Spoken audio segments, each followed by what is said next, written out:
Hello everyone and welcome to my tutorial to the NIOS English, which is Senior Secondary code number 302. So let us come forward and study the first chapter for the Senior Secondary lesson, which is going to be including a literature, little bit of grammar, and in the end of all the important chapters that we have to study, I will go through and help you out to understand what might be the examination pattern and upload a video on that too. Previously, we have uploaded videos on data entry also, so for you it will be very helpful for you. Same time, I'm going to read the story, explain some important points. If any questions you have, please do ask me through YouTube in the comment box. And you can also contact me on Instagram and Facebook. So let's move forward to our first lesson, my first steps. Basically, this is the story about the Sunil Gavaskar, actually this one Sunil Gavaskar, and we will just learn about it. How does it go? Section 1. I may never have become a cricketer, and this book would certainly not have been written if I, an eagle-eyed relation, Mr. Narayan Marsurkar, had not come into my life that day. I was born the July 10th, 1949. It seems that Nan Kaka, as I call him, who had come to see me in hospital on my first day in this world, noticed a little hole near the top of my left ear lobe. The next day he came again and picked up the baby lying on the crib next to my mother.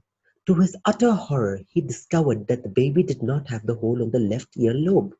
A frantic search of all the cribs in the hospital followed, and I was eventually located sleeping blissfully beside a fisherwoman, totally oblivious of the commotion I had caused. The mix-up, it appears, followed after the babies had been given their birth. But Providence that had helped me to retain my true identity and in the process charter the course of my life. I have often wondered what would have happened if nature had not marked me out and given me my God by giving me that small hole on my left earlobe, and if Nankaka had not noticed this abnormality. Perhaps I would have grown up to be an obscure fisherman, toiling somewhere along the west coast. And what about the baby who for a spell took my place? I do not know if he is interested in cricket or whether he will ever read this book. I can only hope that if he does, he will start talking, taking a little more interest in Sunil Gavaskar. So this was paragraph 1. Unlike grade 10, a whole story and then the questions. No, this is the part, and then we have part sections divided of the stories in our grade 12. So first part is over. You have some questions. Solve all in-text questions. Go through the terminal questions as they are very helpful for the literature part and also for the comprehension part. Now, part 2. How did Sunil begin playing cricket? Who helped him to develop his talent as a cricketer? Let's read on. My most vivid recollection of my childhood cricket playing days at this time, I almost broke my mother's nose. She used to bowl to me in the small gallery of our house where we played our daily match. With a tennis ball, since the area was small, she would kneel to bowl, or rather lob the ball to me.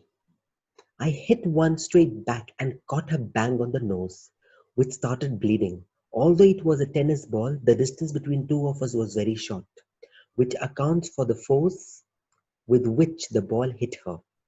I was frightened, but she shrugged it off, washed her face and as the bleeding stopped, we continued the game. But for the rest of the day, it was only forward defense for me. I restrained myself and played no attacking shot. Cricket to use as a clutch or cricket to use a clutch is in my blood. My father was a good club cricketer in his days and a keen student of the game. Even now, we have interesting discussions on various aspects of the game, and I have found his advice invaluable in the development of my career. And as I have already said, I have had the privilege of having a cricketing mother who helped me take the first steps in the game. I have come to love my uncle Madhav Mantri, who played for India in 4 official tests. Though not very successful, was a force to reckon with in the first class games.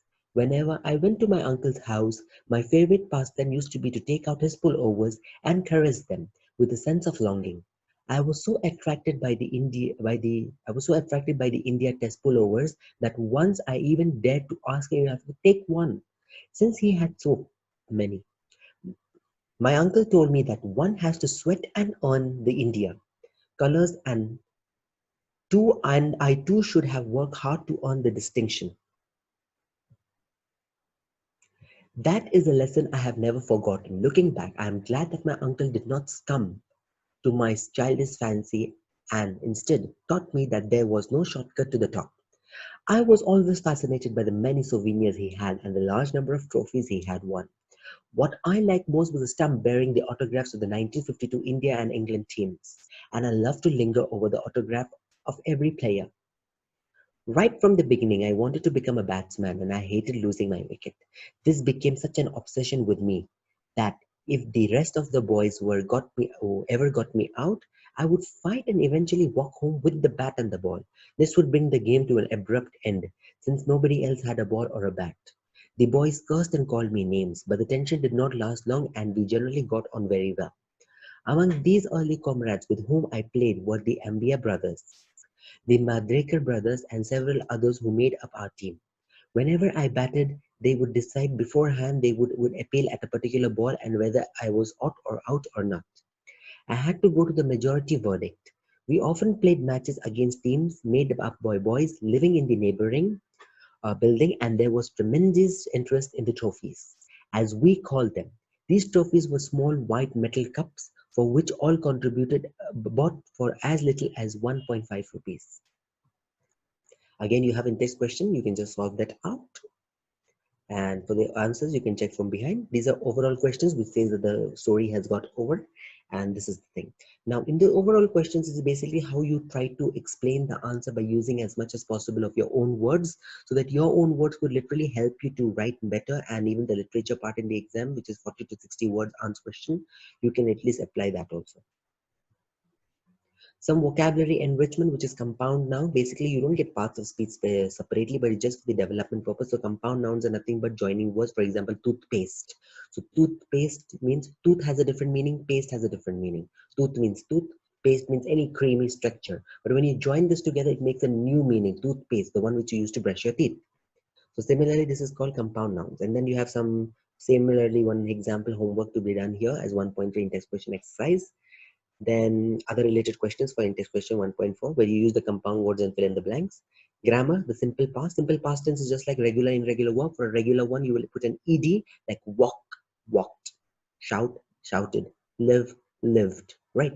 Reach, reached. Whereas for irregular, you completely change the verb so that and the word so that it makes a different sound, and at the same time it is a past tense. Like eat will be ate, not eaten. Drink will not be drinked, it would be drunk or drank. And then you're having your, again, questions for past, in-test questions.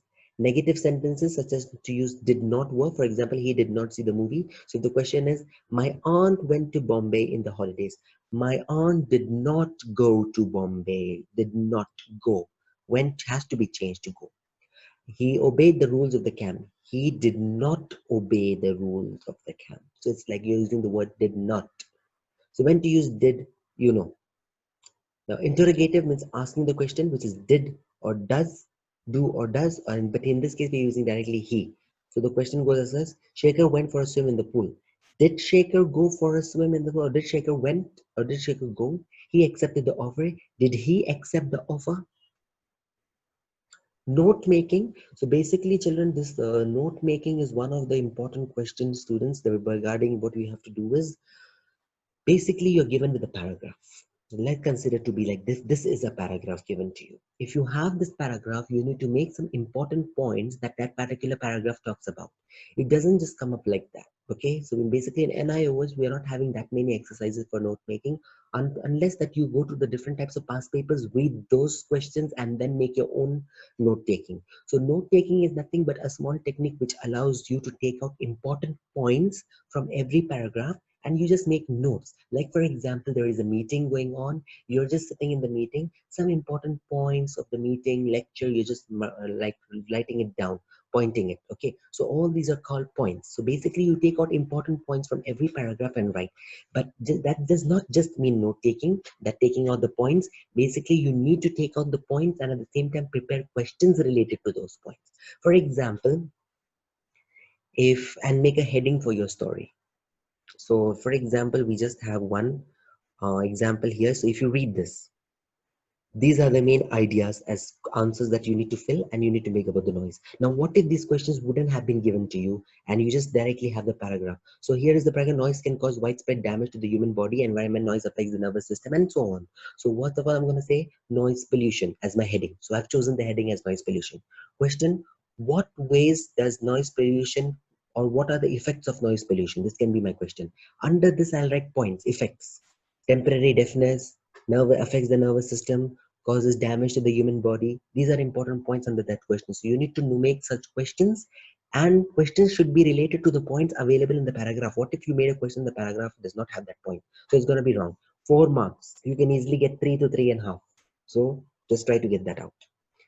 And then this all you can skip it out. Let's stop, forget it. And this was the end of this question. Hope that you have liked the video. Soon I'll be putting up the video for the next chapter 2. Thank you very much.